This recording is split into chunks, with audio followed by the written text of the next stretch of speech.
It starts earlier than most people realize, earlier than memory, earlier than words. You're not 7 years old, you're not 5, you're 3. You don't understand what's happening around you, but your body does. A parent is overwhelmed, distracted, emotionally unavailable. Maybe they're stressed, maybe they're exhausted. Maybe they simply don't have the capacity to respond the way you need. And you reach out, not with language, but with your body. A sound, a cry, a small instinctive need, and nothing happens. Not cruelty, not rejection, just absence. And in that moment, something very quiet but very powerful happens inside you. You don't think it, you feel it. Needing doesn't work. But here's the thing. Not every child responds to an emotionally unavailable parent the same way. Put 3 children in the same home, and they might adapt in 3 completely different ways. One becomes anxious and clings tighter. One becomes angry and acts out to get attention. But the third one goes quiet. They don't fight for connection. They stop reaching for it. And that specific response, the child who disappears emotionally while looking fine on the outside, is the one I see show up again years later in very specific birth charts, especially in charts with strong Aquarian or Uranian signatures. We'll talk about why that is later. But first, we need to understand exactly how this quiet adaptation happens. At 3 years old, beliefs don't sound like thoughts. They feel like patterns. Your body learns what makes the pain stop. Your body notices something simple. When I reach, the feeling gets worse. When I stop reaching, the feeling settles faster. So you adapt. You become quieter. You become easier. You learn how to soothe yourself, not because you're strong, because it hurts less. From the outside, you look like an easy child, independent, low maintenance, self-contained. Adults praise this. She doesn't need much. He's so independent for his age. They're very mature. But no one asks the real question. Why did a 3-year-old stop reaching? This is how a child disappears without leaving. Not physically, emotionally. You stop signaling your needs. You stop expecting comfort. You learn how to stay inside yourself. And because no one sees you breaking, everyone assumes you're fine. Over time, this becomes normal. You don't remember deciding to be this way. You just notice that relying on people never quite felt safe.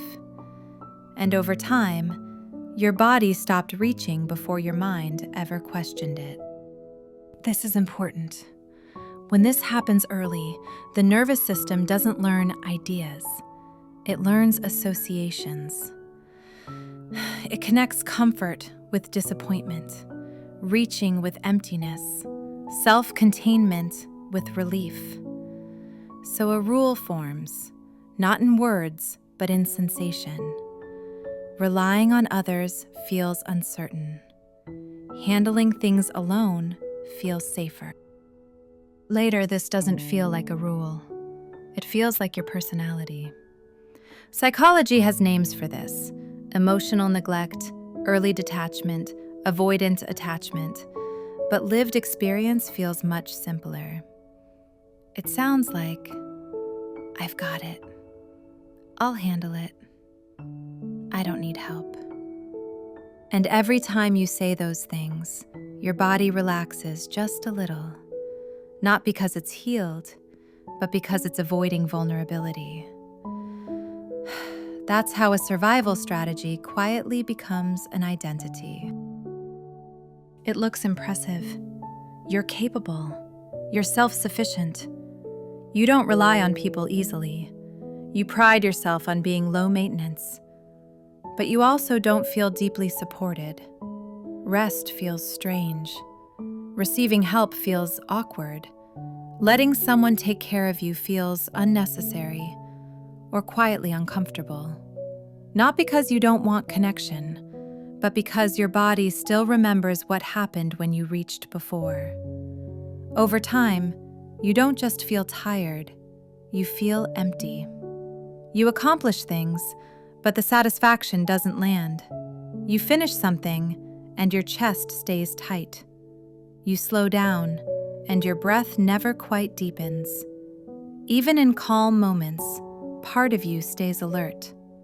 You might tell yourself you just value independence, you like space, you're not needy. But underneath that story is a quieter truth. You learned not to need, not because you didn't have needs, but because there was nowhere safe to bring them. This is the shadow of independence. Independence slowly becomes isolation. Not dramatic isolation, quiet isolation. You don't feel trapped. You feel untouched. Self-reliance turns into self-abandonment. You handle everything so well that no one checks on you, including you. Freedom turns into emotional distance. You observe life more than you feel it. You manage emotions instead of experiencing them. You stay composed while something inside you goes numb. And the hardest part? This looks like success. People admire you, trust you, rely on you.